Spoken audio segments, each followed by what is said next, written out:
little bit different than what we have done a lot of times on Sunday mornings. And what I'm going to do is give you guys a chance to speak, so please get ready to get out of your comfort zones, because they also are. The youth are going to speak to you a little bit, and then we're going to kind of play a little game to see which group is a little bit more willing to, play these youth group games that I do.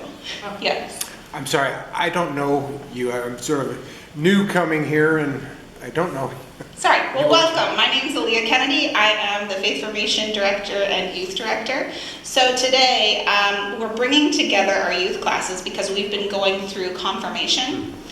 And not all of them are necessarily going through confirmation, but they've all been going through the classes. It's just at the end they decide whether they want to be confirmed or not. So, with that, we want to see what they believe it means to be a part of a church, and what you believe it means to be a part of a church. Because several times in the past 2 years, we've kind of had some discussions about getting to know each other a little bit deeper, a little bit more beyond the pew, sort of sitting and shaking hands during the greeting time and then going home. So that's sort of what this is all about. So I'm going to let the youth go through first and kind of describe to you what it means to be a part of a church. So who wants to go first? They're on the spot. They really haven't had much time to prepare. So this is neither of you and neither have they. So we're all on even ground with this. Who wants to go first? Dylan is gonna go first. Okay. I'm gonna volunteer. A lot of people I've seen in this church have come from 10 minutes away, 10 minutes away, 20 minutes away. So I want to ask you guys why this church? What sets it apart from all the other churches that makes you want to drive so far? Yeah. So you're seriously asking that question? Yeah. Okay. Gotta answer it, guys. I can answer that. I don't drive very far, but I can answer it in that this church is accepting, I feel it's accepting of you kind of where you are. If you're very religious or are very good at prayers and all that, or if you're, I feel that this is a welcoming place. And so that's a reason I would choose it. Well, we moved here to Cleveland, and we lived in Lakewood, and so we decided we'd come to Lakewood Presbyterian Church, and we liked it a lot. And then we moved out to Bay Village, and we said, well, we're not changing our church because we went to Bay Village. We like our church, and we just kept coming. We love it here. We especially like Jim. We're still here because I think Jim's messages are inspirational. I agree with Susan, the church is accepting of everyone. But the Sunday morning service is inspirational versus anything harsh, for lack of a better word. He's a teaching minister. Yeah. I really like his sermons too. My name is Chris Yusko, by the way. I came to this church when my kids were very young, and then we moved. My wife and I, Marcy, moved away for 20 years ago or so. And each of the times I've come back to here, what I recall from before, to answer your question, is a family. It's a sense of caring. I was raised as a Catholic for my going through grade school. Okay, and I had, even at that age, your age and younger, some questions about that, and so that I didn't do stuff for a while. And but the coming into a sense of welcome, no matter what you're going through, there were people who cared. It would, sometimes they'd laugh with you, they'd cry with you, but it's just a feeling of family, which I didn't always get from my family. So it was that sense is what brought me, and it still does now. We, frankly, have not found this where we now live. So, and coming back to this, and particularly the open and greeting at service, we don't get that in South Carolina. Haven't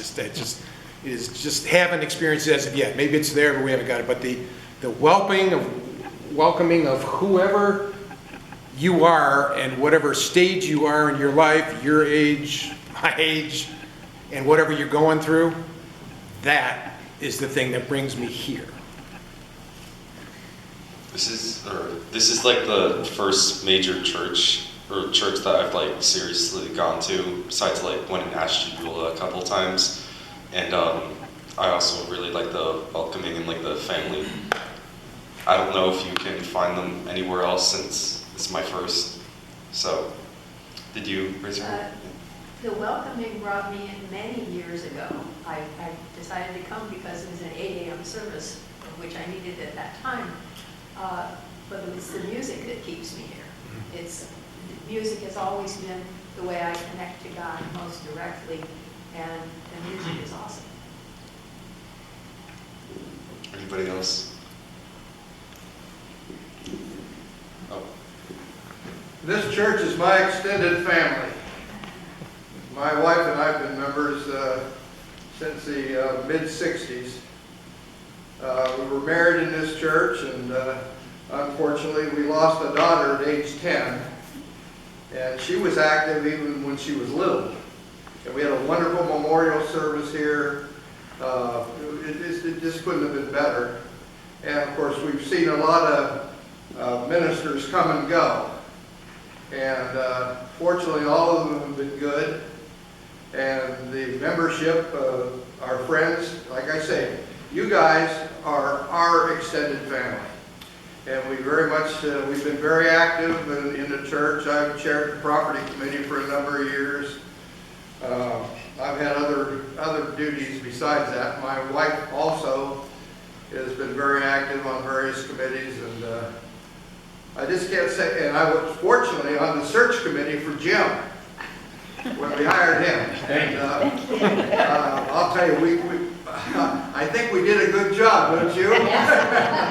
So that was fun. So this is a nice occasion. Welcome to you guys, and we'll look forward to seeing you at confirmation time.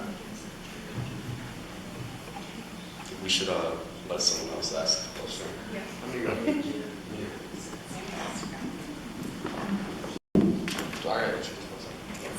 I'm Sammy. I just started coming here. My mom used to come here like a long time ago, like 70s and stuff.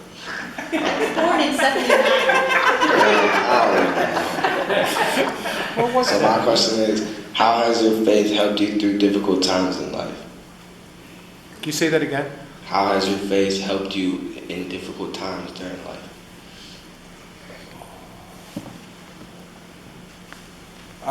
Okay, I have had a lot of, as many people, but in my own experiences, I've had a lot of really hard things growing up, starting from my youth, from the earliest I can remember, just mostly this family stuff and personal stuff. I learned somewhere, early on, I accepted, Jesus Christ. It's like, when I thought everybody else, even family and stuff, wasn't there for me, I knew God was. And I've had that experience, sorry to say, a number of times throughout my life, so those things, when things have been the worst, and they just don't have anything, so some of those pieces is where I'm at. So. That's important. I grew up in a Baptist church, and we memorized a lot of scripture. And I think maybe my young life, like teenage and 20s, I think those were probably the most challenging for me. And there were a couple verses, and I can't tell you exactly where they are, but I could do the research if you want. One is that God will not give you more to deal with than you're able to handle. And so it's not like you're all by yourself. I mean, I had people who were around me, but still there were sometimes that really was what I held on to. And another verse was to put on the breastplate or armor of God so that you can withstand whatever comes to you. And so finding a couple scriptures, verses, helped me. And we were away from the church. We came from different faiths, so we were away from a church for a long time. And it wasn't until our children were in elementary school and maybe 2 that we decided they needed to be in church so that they could have experiences and then they decide did they want to be in a church or not. And we found out very quickly that we were very happy back in the church too. And that's when we found the Presbyterian church in Illinois, and so we searched the Presbyterian churches here when we moved here.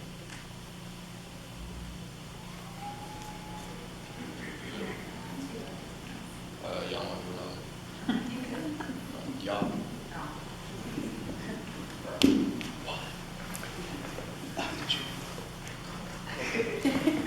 My name is Chris. Good name.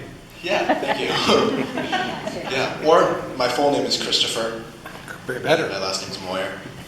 My mom works at this church as the organist here. My dad is also an organist at another church. So at an early age, I can't even remember actually, I was exposed to the Presbyterian. It was really good because I felt like I had a family. When I was exposed to Lakewood, it was like opening up a new door to another family, like an extended family. At first, I was a little hesitant because I was not really used to walking through a different door to another church. I mean, I've been exposed to different religions, but never really stayed in another church. But over time, I've gotten used to being here, and I figure that a lot of people are really nice. Yeah, a lot of people are really nice. Yeah, so my question is, wait a minute, I forgot my question. Sorry, let me, what? Why are you so nice? Is that the question? No. It's okay, it happens to me all the time, so. Yeah. Let me see. Go on to something else, you'll remember. All right, I'll try to remember. Yeah. All right. Oh, I remember it now. What was your calling to come to this church? I mean, some of you have already answered this, but I'm a little bit more curious. What is your calling that made you come here? Yeah? Well, I'll tell you, we were members of a different Presbyterian church, and we didn't feel we were in the right place.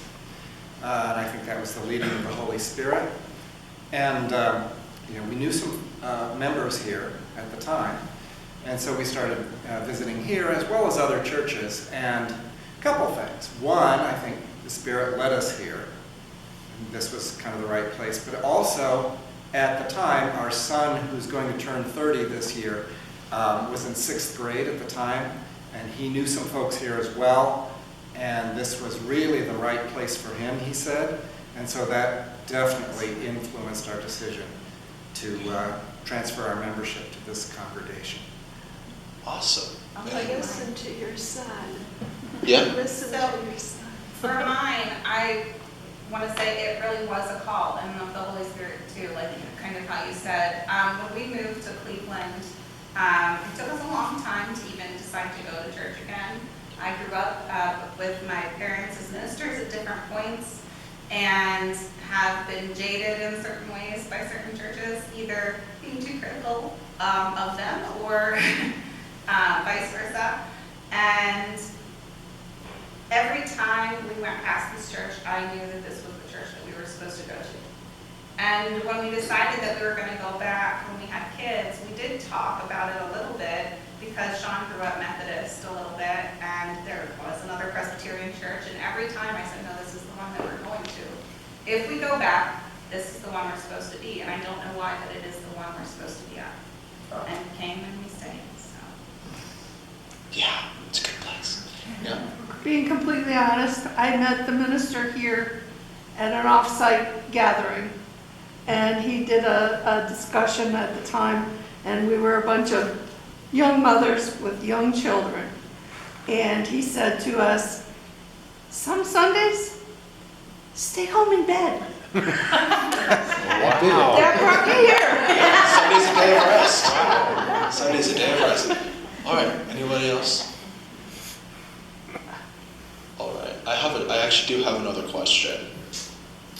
I'm so sorry. Samuel, I'm so sorry.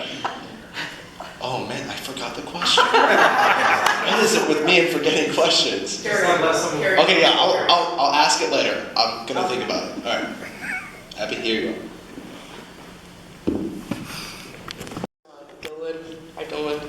I'm Abby. We grew up not going to church, and then over the weekends we went to my grandma's. We went to a Korean church.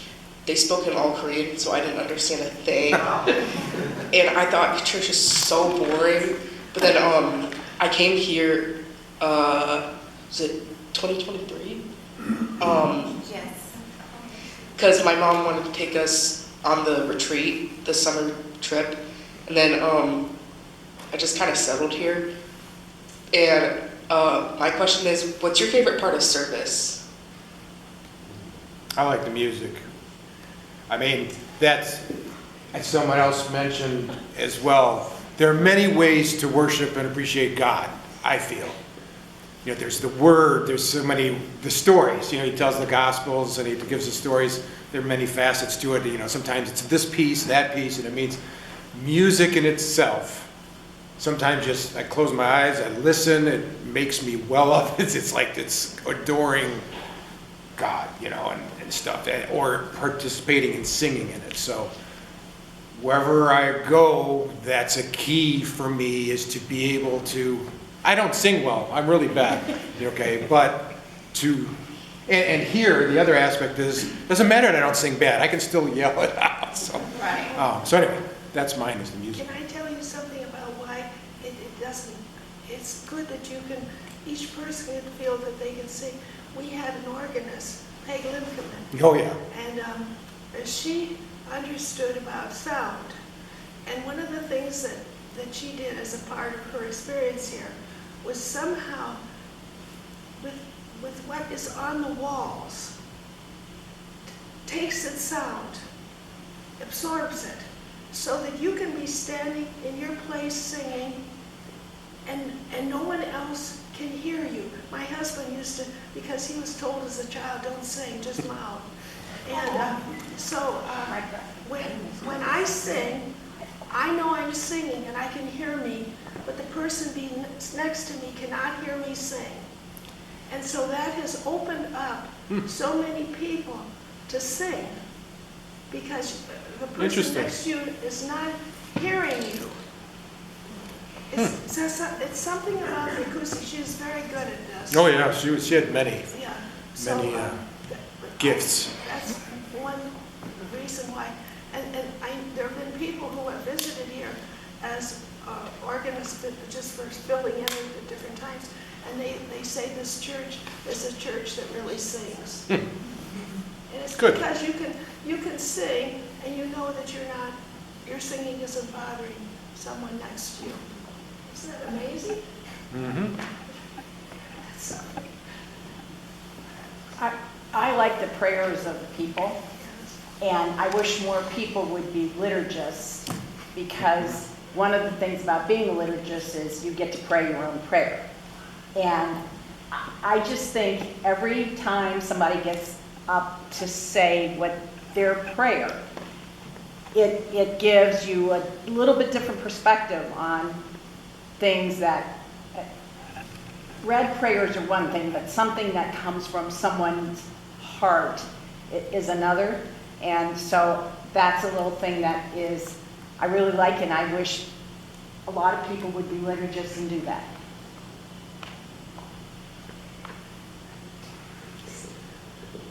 I like the opening too. A number of people have said that, but the welcome, and our daughter is not a church person anymore, but she came, hopefully someday, but she came with us to church, and I mean, during that, she was like, this is a great church. My favorite part is, it's actually two parts of the service. It's the prelude and the post-lude. What, Sam? What? Okay. Yeah. I'll keep talking, you just give me a quiz. All right, how this started was when I was back in my old church, my dad played it was a song at Easter for the post-lude of Touched by It. Wow, it's really good. And you'll get to hear it this Easter too. Yeah, my mom's playing. It's so amazing. So yeah, that's why I like that most of it, because the music speaks to me. I want to say, outside of worship is the aspect of adult education. I have just been a fan of adult education the whole time I've been here. We've had such expert leadership in different topics of the Bible, history, things like that, including our pastors, and we've had professors here, and I just love learning. In fact, we were connected to a group called the Cleveland Ecumenical Institute for Religious Studies, which was everyone, community-wise, Cleveland-wise, where they would offer, these classes for a 6-week period, and by golly, I was there. Generally, it started in January, and I always know the worst in January, and I'm traveling to Cleveland Heights for this, this study. But I just love continuing education and adult education.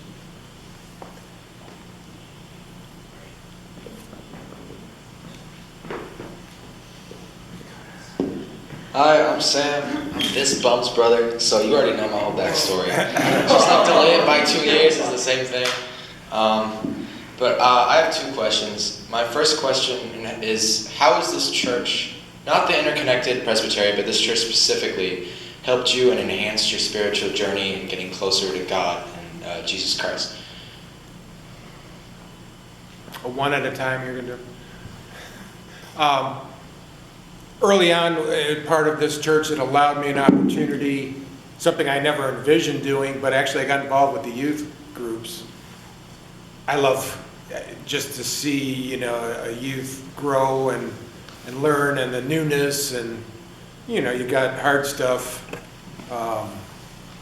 there too. But, so that would, reaching out through, that helped me to grow, to be able, if in the process of trying to explain my own faith and the whys and stuff, helps me to understand myself sometimes.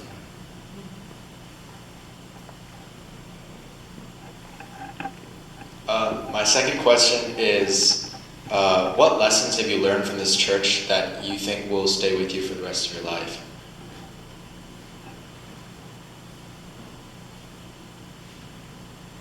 I think Jim's preached a couple times about it, just to remain faithful, that, no matter what you're going through, if you get to the other side, you're going to have a lesson at the end of it, and that's, a lesson God wanted you to learn. And just take one day at a time. I like opportunities to do things for other people.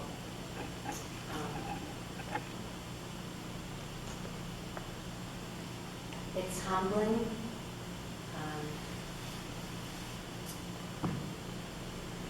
And I think that that's part of how I understand my faith, is that we are called to serve others, and there's a lot of different ways to do that.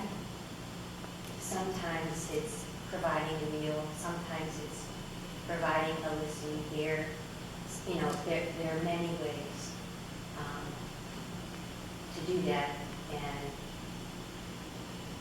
I appreciate the variety of opportunities to interact with other people and serve. I get my moral compass by coming to church because life can be tough, the world can be tough, the thoughts can range in your mind, relationships can be tough, and I like to keep coming to church that involves keeping my head on straight, keeping my moral compass in order, and by doing that, it makes me a better person and in the world, I think. But I need that reminder.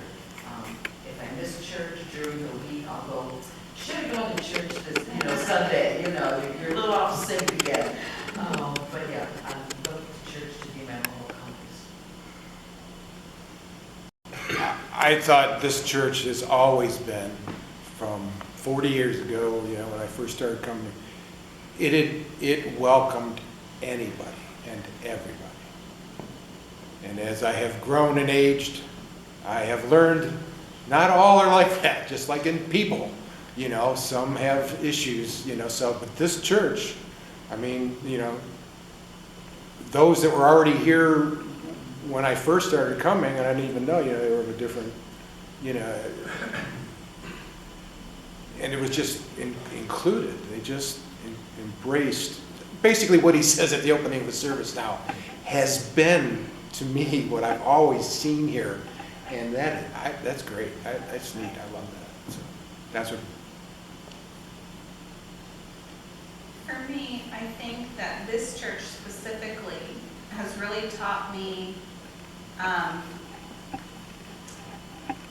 more about generosity. Not that I didn't know about it, but it's something that I took for granted.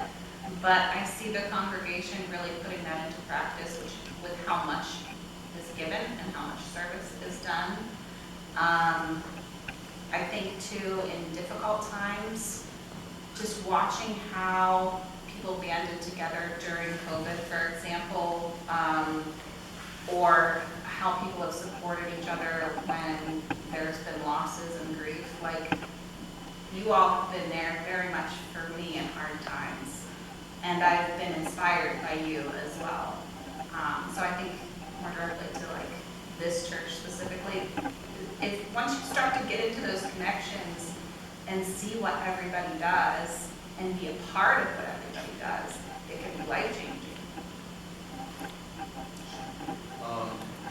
When I came to this church, I never knew how interactive it would be, because we went on, the first year I came here, we went on a retreat, and the second year, it was the second year, we went to Kentucky to help those guys out.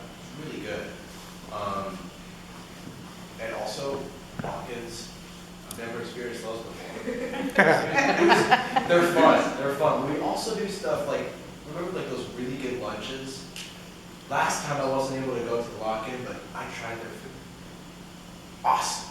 The food was awesome.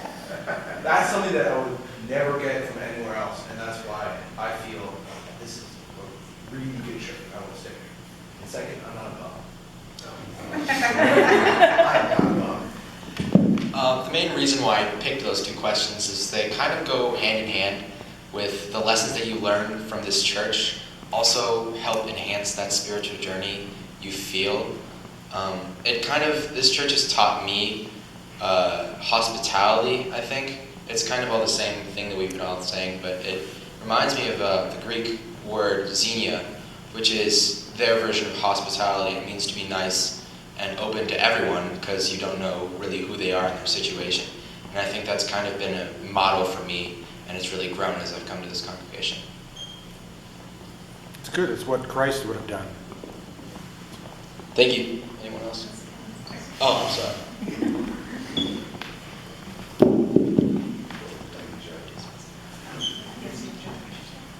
I'm McKenna, and I got one question. Is on good or bad days, how do you remind yourself of God?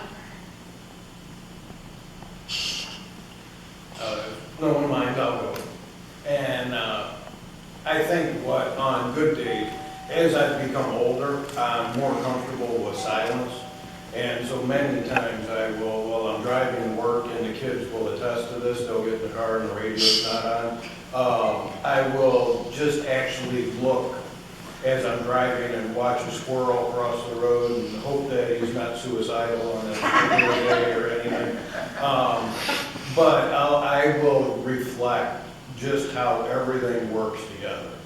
That, there's a need for the squirrel walking the earth, there's a need for me to take care of 4 kids, there's a need for me to get up in the morning and go to work. And so I think that's where, like every day, I'm reminded just to have a little bit of silence and think about life.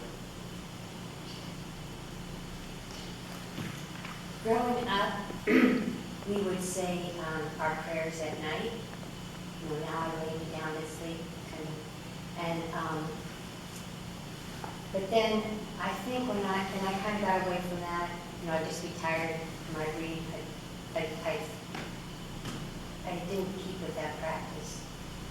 But at our old church in DeKalb, which was the Presbyterian church, that partly we went there because it had a very good youth group, but we started a prayer group that was just electronic because people couldn't get together. So we would share things just through email and stuff. And at the time I was working as a high school counselor, and my day started early, and when I got to work, it was really important that I was calm because, well, what high school is like. And so I started getting up earlier, which was a new practice, and praying in the morning, and having that time before anything else was going on to get myself ready for the day. So, good or bad that I faced, I wasn't by myself, and I was more ready to face that, and I still practice that today. For over 30 years, I was part of a group that met every Thursday night of the year, unless it was a holiday. And we would, there were about 10 or 12 of us in the group. And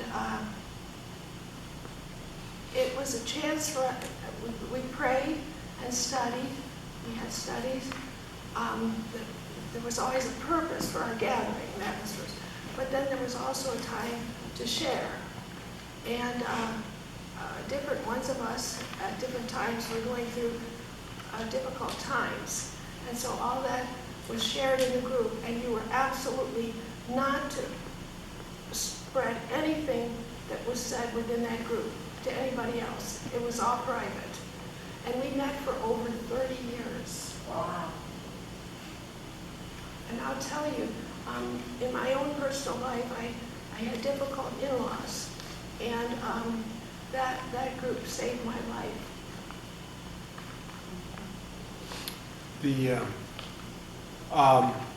What was your question actually again? If it was like on good or bad days, how do you remind yourself of God? Okay. Yeah, the bad things I've mentioned before, as far as, God helps me through some of the bad, but the thing that I focused on when you first asked that was, and I came to it a little bit older, was to remember to praise and thank God when it's a really good thing going on. I'm really having fun, or there's really, so it's like, wow, thanks, for experiencing this. And it's like, so it's not just the bad stuff, but to remember God's not just there for that, but He's there for the good stuff too. So, expressing that, basically expressing it to myself, that, wow, thank you, God, for, this is great, and for being able to experience this. In good or bad times, singing opens the heart. I had a really bad experience once. It actually was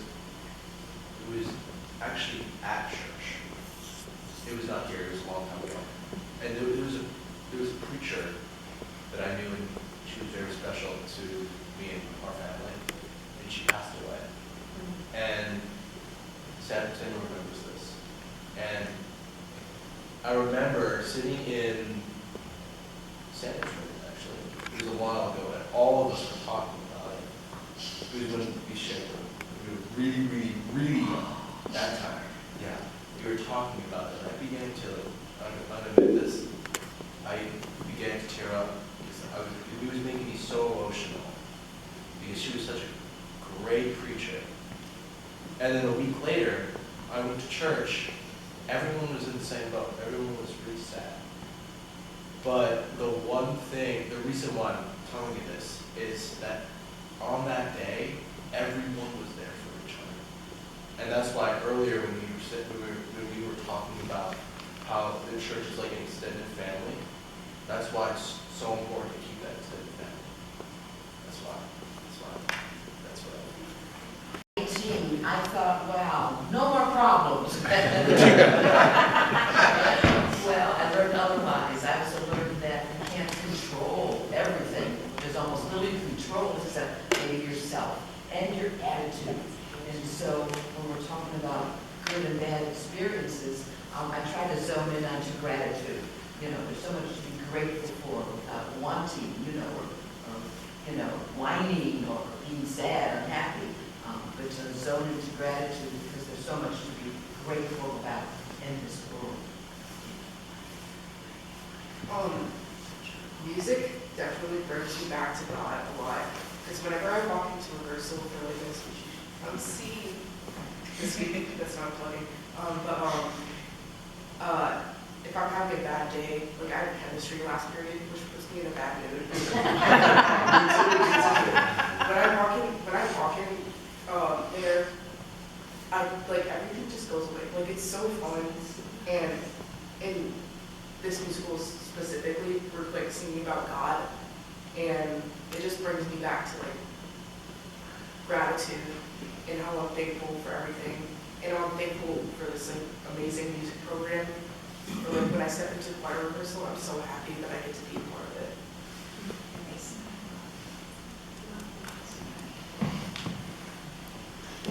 All right, let's check and see what time it is. 12. So I had a little game prepared just in case no one opened up. That's the youth leader in me. You just never know. I want to thank you all for speaking so much and opening up and being vulnerable, youth too. If you didn't talk, I hope that you at least got something from today, because it's so important for us to know that we all come to church for different reasons. We all come from different places, from different experiences, but somehow we are here together and sharing this one experience for God. And I think it's a little microcosm of how the world is, of how so often out in the world we get into our own little groups and we forget about everyone else's life experiences, and we get very much in our own head. And today was just kind of a reminder that we're all a little different, and that's okay. That we're all here for different reasons, or sometimes the same, and that's okay. And that we can learn from each other and grow from each other, and that's what a congregation is about. And I wanted them to see that from you, to know that it's all right if this is your first year coming here, your first Sunday, or if you grew up and were born into the church and you've gone there every week or every day, some of us. It's okay. Your journey with God is just as valid, and we are just as here for you. And for those of you who are thinking of joining the church, whether adult or confirmands, this is who you're joining. This is a family that you choose to accept and to be a part of. And I hope that you do, and get to know everybody, and come to adult faith formation classes. You're allowed. They're pretty great. Does anyone else have anything else they'd like to share about today? All right. I think it's great that you guys, everybody's considering doing this. And, you know, you're at an age and your mind is where you can make this choice. You know, it's not someone else, now hopefully, saying, do this. You are making this choice. That was, it was important. I had, you know, both of my children were, I didn't have them baptized as an infant because I wanted them to choose what they wanted to do. They basically did it at confirmation. Their baptism and their confirmation, you know, here was done here. But it's because, you know, it's important that they, as I feel you, learn about, is it what you want to do at this point? So I commend you for that. So. Thank you. Yes? Aliyah, could you remind us, maybe you did this, I was late getting in here, but about the triennium and... Oh, I didn't yet, yeah. So currently, we have about 12 to 15 kids signed up for triennium from our church and 4 other churches. So we're really excited about that. We're still having names come in. If you haven't sent in your paperwork, please do so. I want to say how grateful I am to all of you because you've really made it possible for us to send them at little to no fee at all for this experience. Although as final tallies come in for how many youth there are going, we'll have to see if we need any more. We're not there yet, but hopefully we will. But they'll be going to Kentucky from July 27th to 31st, and I'm hoping it's a really great experience. If we have anyone who would like to chaperone, especially males, because we need some of those, please speak to me, because we need a few more adults to go. All right. Anything else? All right, I hope you all have a great week, and thank you so much for participating today.